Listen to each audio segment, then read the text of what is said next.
Well, my replacement brakes have just come in, and I think this should be my front brake kit and this should be my rear brake kit, so let's go ahead and see what we got inside.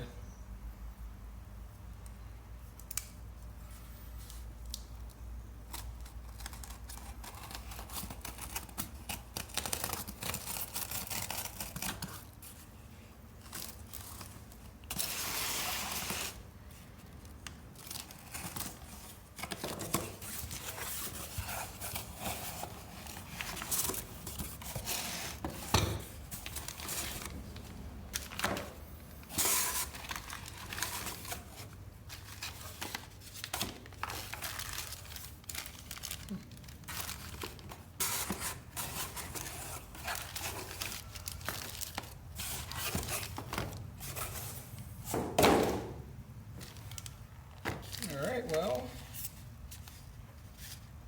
so far, things are pretty well organized, everything's individually packaged, that's nice. Come on. Can I see what's in here? This is the brake shoe set. Alright. I believe this is what's going to go ahead and rub up against the drums of the brakes. Give it friction, help it slow down. That's what these are. Okay. So it looks like I don't get actual replacement drums, which is fine, I guess. We'll work with that. Spring adjusters and springs and stuff. Cool. So got that. Let's see what the front brake kit looks like.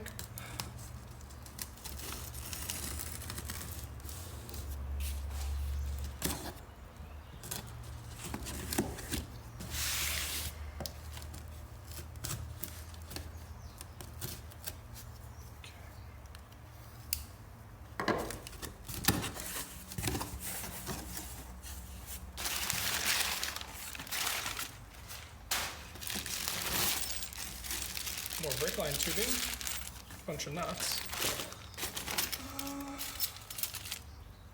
Brake pad fitting kit, cool. Okay, yeah, so these are gonna be the pressure pins, and probably the springs that hold the brake pad in for the disc brakes.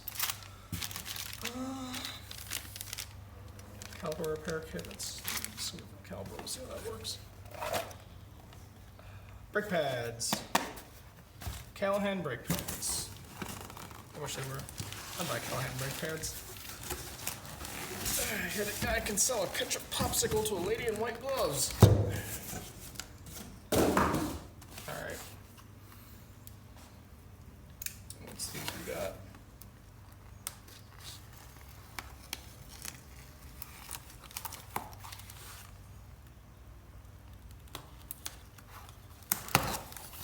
Discs. Oh, replacement discs. That's nice.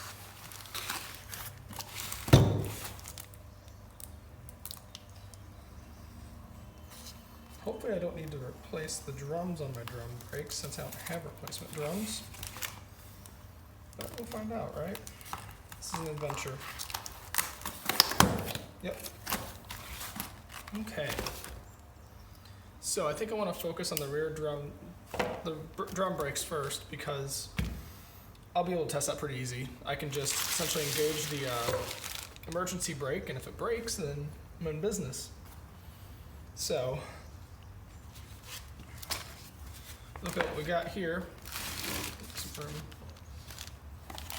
This is more or less how everything's put together. Use my pointing device. I mean, this is kind of the brake drum itself that the, I don't know what it's called. Where's my label? The brake shoe. So essentially the brake shoe here is sitting inside this guy. And these springs and various mechanisms will push the shoes out and rub up against the inside of the drum. And that's how you get your friction that stops the wheel. And then all this is just support mechanism for that basic operation. So we're going to take one of these guys apart, see what it looks like, and swap out some parts. Okay, so we got the car jacked up again, and I got it a bit higher than before. When I do the brake line replacement, I'll probably get it even higher. So I read a nice little tip where if you're gonna be working under a vehicle, it's best to get the car up high enough that you could set your elbow on the ground and your tips of your fingers don't touch the bottom of the vehicle. So this should be high enough for what I'm doing though, because I don't plan on really getting underneath the car this time.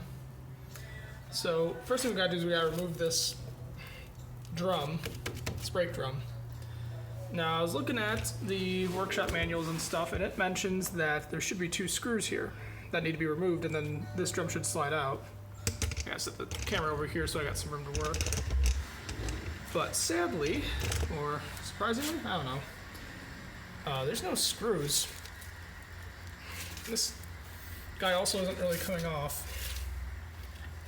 So I'm gonna try to apply just a smidge of force, not a lot, just to see if I can get it to do what it's supposed to.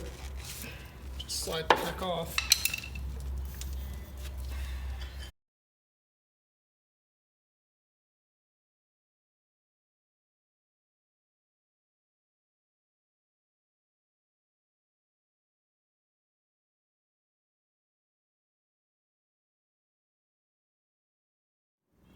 Okay, so did a little bit of research, and seems like I was kind of on the right track. Boy, that guy sure is stuck. So what I've seen is to essentially use lubricant to try to loosen the brake and focus on the studs. So got my WD-40 here. WD-40. Alright. Put on my gloves. I got my safety glasses on because I don't want anything going bad.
Apologies for the background noise. Got a friend doing a weightlifting thing on stream, so I'm waiting for him to lift. Kind of keeping an ear out for his name. But we're going to be tackling the front brakes here. Essentially the goal is we're going to be removing this caliper, removing the hub of the wheel, and then removing the disc, so that way we can replace all this. According to the workshop manual, when I remove this caliper, I have to rest it on something so that I don't put stress on this brake line here. So that's what I got this bucket here for. This is going to be a platform I'm just going to set this on. The bolts holding this in place are behind, so I've got my light set up to kind of shine light behind here, then I'm going to have to roll underneath the car and do this. So hopefully there's something to see. Since the goal is to work on the car, I'm preferring to be able to actually do my work above good camera work. Let's see how this goes.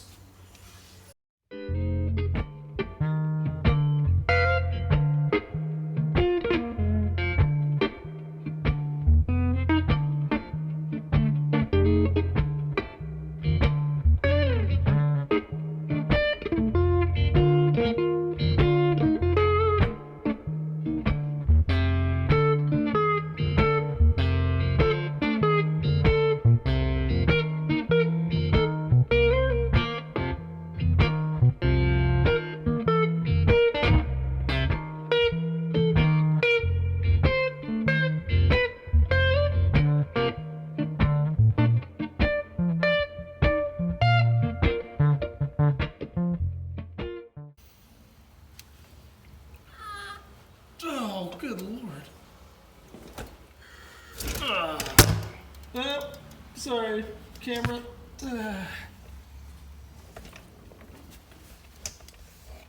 Ta-da! Fixed. Let me set the frame back up again. I got more web on me. Blah.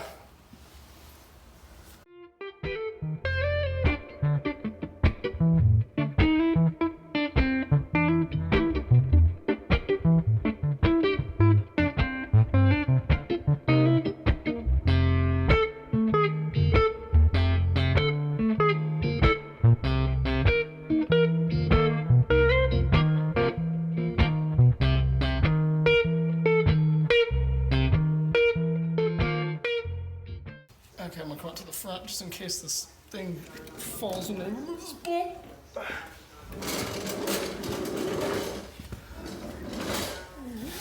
Move my junk.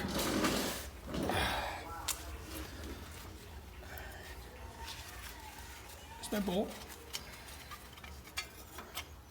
Alright, and there's our back plate. This should come off. This should just come off. Yep. Oh, here, move my light. This should just come right off, right?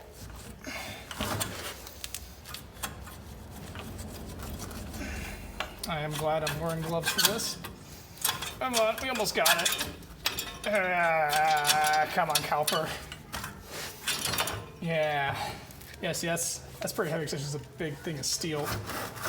And there's our brake pads, which have asbestos, so be careful with that. All right, there is our disc. And keep these bolts together.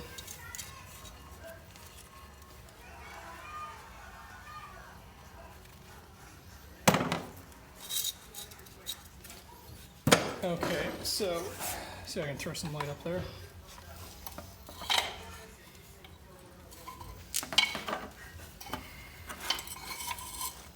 Yeah, there we go. That's all spooky looking. Okay. So the caliper's off. Show the way the calipers. That's where that work goes. Move the hubcap.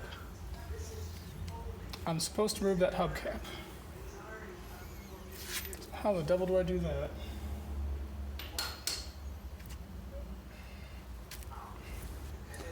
It's got like a hole. Let me see if I can just stick something in that hole.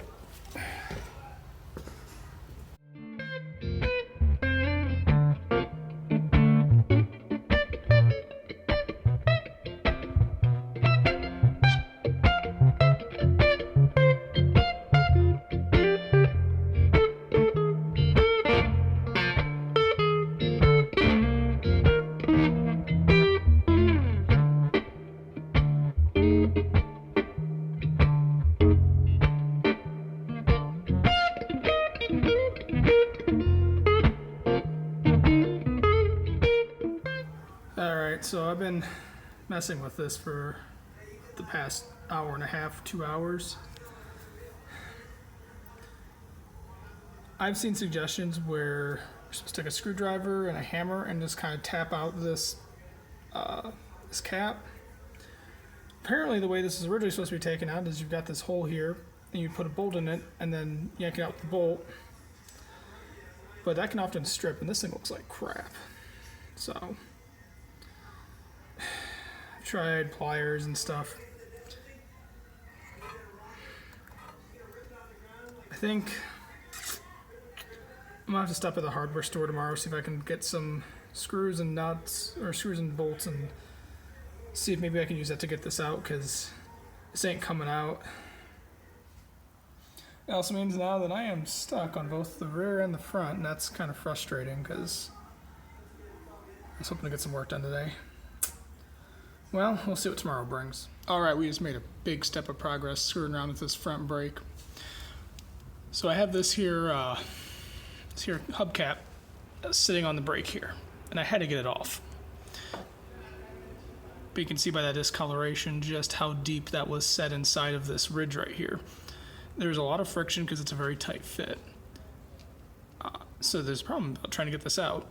And now that's out, I can go ahead and access this nut here and ultimately remove this and remove the brake disc, which is my ultimate goal here. Now, to understand the difficulty of this, first observe that this hubcap has a hole in it, just like that.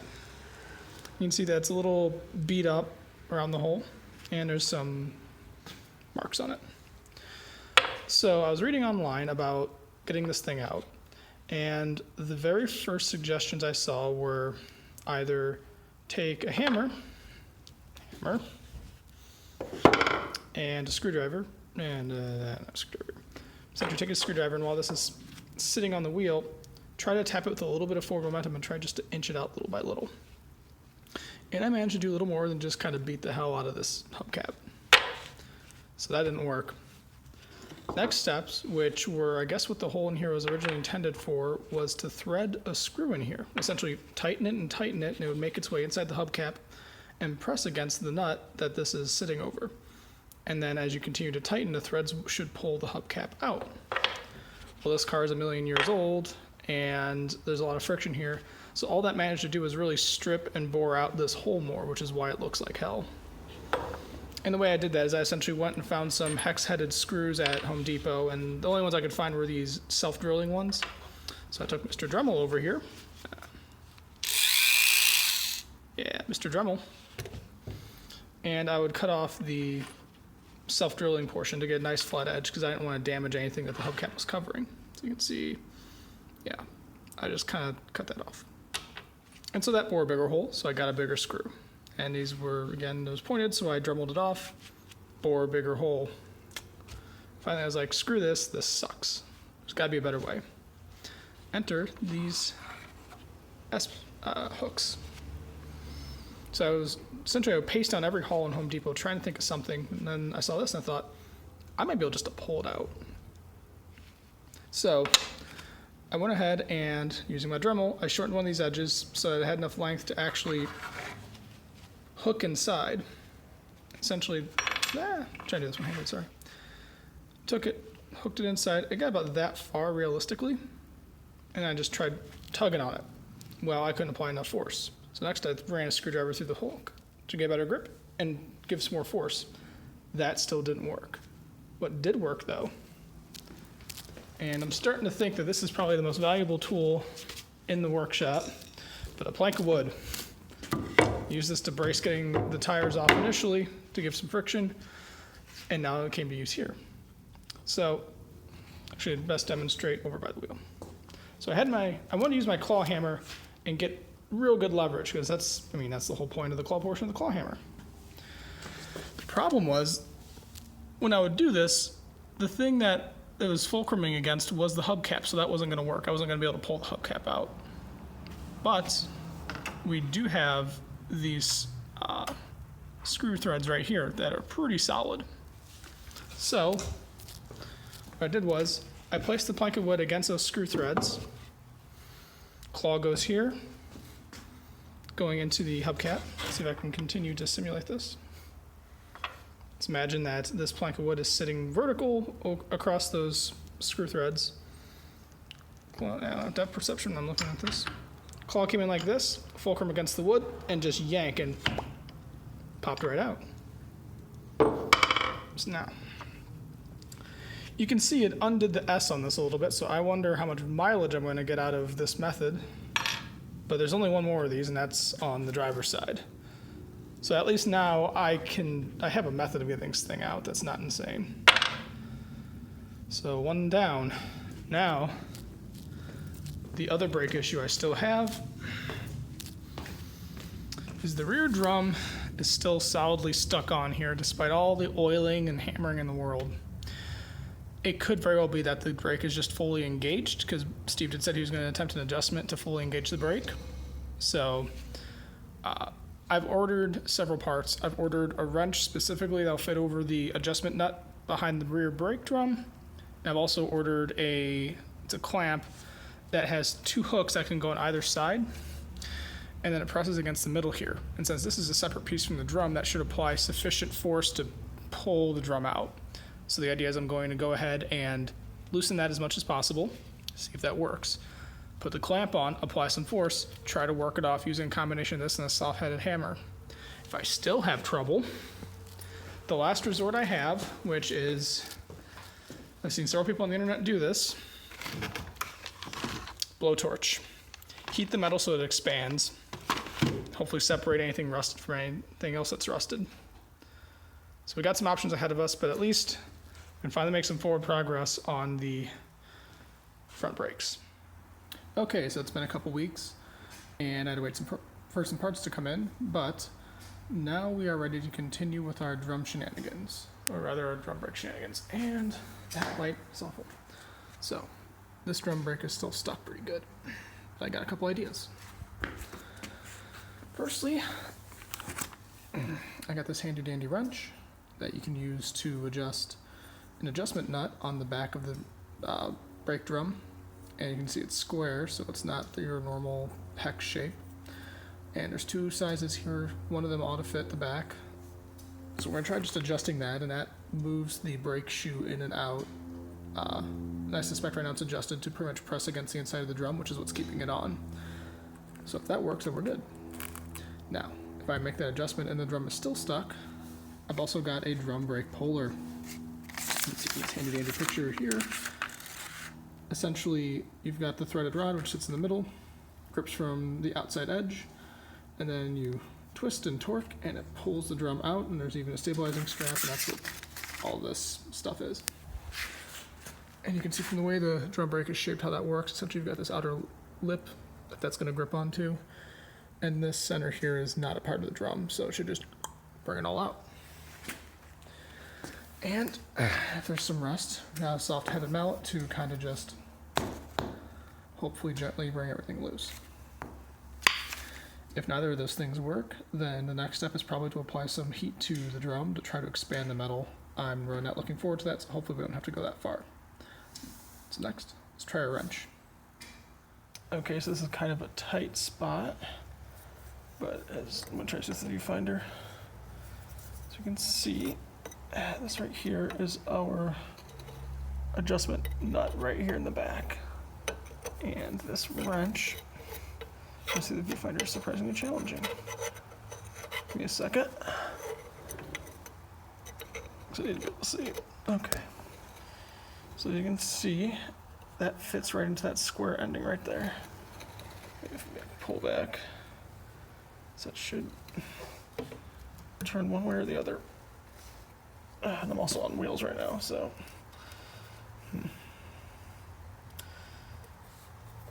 I'm assuming it'd be lefty loosey, righty tighty. Try going the other way, maybe. So I'm kind of hitting this right here. It's getting in my way.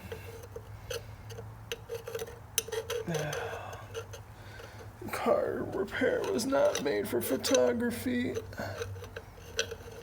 Hey, you dork.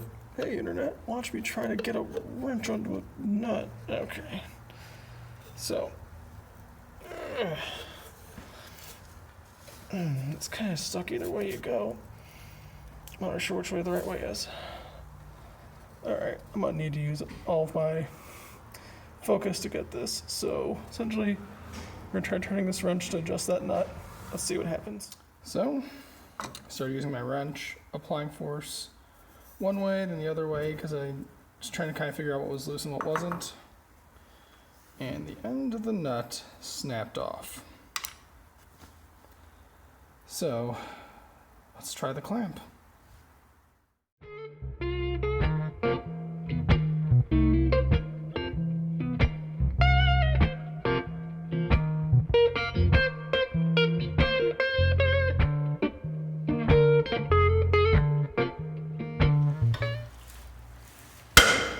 Aha, bitches! That's how we do it! How do I release this?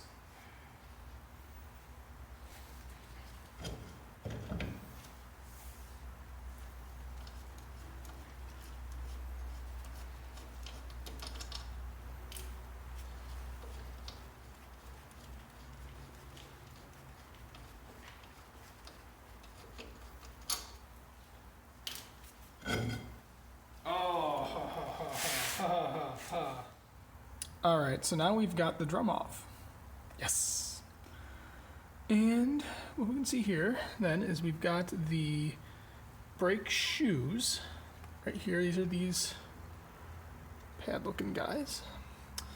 We've got the brake cylinder here, which connects to the I believe that ends up connecting to this guy, which is your brake fluid. So essentially, as fluid passes through here, that pushes the shoes out, rubbing against the inside of the drum, causing friction, causing your braking. And we've got some springs and whatnot in the back. And I believe this connects to our adjuster, which I had broken in the process of trying to use my wrench to get it off, which is really unfortunate. Hopefully I'll be able to get that replaced with relative ease. I'd hate to have just the adjustment nut broken altogether. That, honestly, I think I need it. Anyway, so I've been reading through kind of what I need to do, and we're going to do a little bit of walking. So, I want to use the parts I bought, right? Question is, what parts did I buy? Got what this bag calls brake shoe hold down kit. Not really sure where that goes into the brake yet. We've got placement cylinder, which should look familiar to the one that I pointed out that was kind of at the top of the drum. New lines running to the cylinder, or from the cylinder to whatever the first junction point is for the brake fluid. This is a spring adjuster end. This is probably part of the spring system. And then, I mean, there's enough here for both wheels. And this is a spring like the one you saw sitting behind the shoes. And then, actually I'm gonna hire a cameraman because I'm trying to do all this crap with handlebar. New brake shoes. Let's see, they'll be installed and they'll press against the bottom of the drum. Everything will be great. And of course over here is the drum that we have removed. Hi there. As we can see in the back, sorry, I'm trying to keep this within the focal range, where that rubs against the inside. So, got a couple goals here. Firstly is to install those parts. And I was looking through between the Haynes guide and the official shop manual what we need to do. There's the shop manual. The shop manual I was looking at pulling off this back plate, which requires disconnecting this hub from the drive shaft. That sounds like a lot of work, and it requires a special tool, apparently. Funny how I read that you don't need special tools, and then that became just a lie. A dirty, terrible lie. But the Haynes guide talks about simply removing the shoes. And in fact, you end up removing the shoes, the spring, the cylinder, all those things that we have parts for. And I don't have to screw around with removing the hub. So I think that's where we're going to go. I'm going to go ahead and remove the shoes and the cylinder and all that fun stuff. Oh, there goes my bottle of tea. Good job, Sam. All right. Then I want to clean and do as much good restoration work on this as possible, because you can see it's rusted, and I had been spraying it down with WD-40 to try to get it off. So I don't know if there's any residue or anything on it. Either way, I'm going to take this opportunity to try to get this drum as good as possible, install those parts, and that's going to be the extent of my work on the physical drum itself. Beyond that, it's going, well, I'll probably end up having to replace that adjustment and not, beyond that, it'll be messing with brake lines and all that. So that's the plan. Let's see how far we get. All for the Triumph.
Okay, so we just got the brake shoes off.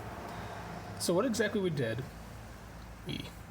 what I did was, firstly, the way these shoes were sitting on here, sorry, I hit a button on my phone by accident. The way these shoes were sitting on here, there were pins holding it against the back. That's where these pins were. They're essentially, see, it's got that one flat end. It was running through the back, through one of these springy washers. You can see that slotted. You can also see that this pin is wide on one end, this guy. So it inserted through and then spun 90 degrees, and that would hold it in place.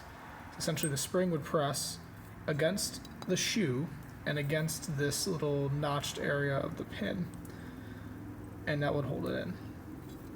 In addition, there were two springs running along the backs of the shoes across the body here. And that was this guy at the top and this guy at the bottom. Now, also, the way these shoes were attached, there's a little slit going on the side here of the cylinder, and then another one kind of like it down here at this bottom area where the adjustment assembly is. And same thing, I said, there's a slit here and a slit here. This shoe on this side also has this little doodad, which is actually, if you see back here, it's moving this. This is the cable for the manual override for the emergency brake. So when you pull in the car the lever to enable your emergency brake, that pulls this cord, which should pull that in like this, I think. It pulls it one way or the other. It does the correct thing, which manually does what the cylinder would normally do, which is from the brake fluid, and push the shoes out, pressing against the drum and getting your braking. So that's all these parts that I've just taken out. I'm also probably going to want to take off this adjustment assembly since I've apparently broken the adjustment nut because I'm really, really smart. Yeah. And I'm going to have to get this cylinder off still because we have a replacement one. And this is probably going to require me to disconnect the brake fluid and probably drain some of it. Because the way this works is you have a soft line running from here to an intersection point, and it runs to a connector. We saw it in the previous video when I was screwing up the adjustment nut. It connects to a steel pipe or steel line, which runs along the back, along the bottom, come up through, and connects with this cylinder. Why it goes all the way around like that, I have no idea. I'm gonna double check the Haynes manuals and see if it's supposed to do that, or if someone thought they were really clever. In either case, we're getting this thing apart, and I'm gonna also try to kind of brush the crap out of this because this looks really nasty. And I mean, hopefully replacing these tired springs and these rusted washers and stuff, it's gonna give me something. Bet you $5 replacing this mechanism and replacing the cylinder is going to do a whole hell of a lot too, because this thing's only a lot bit rusted. Anyway, that's where we're at.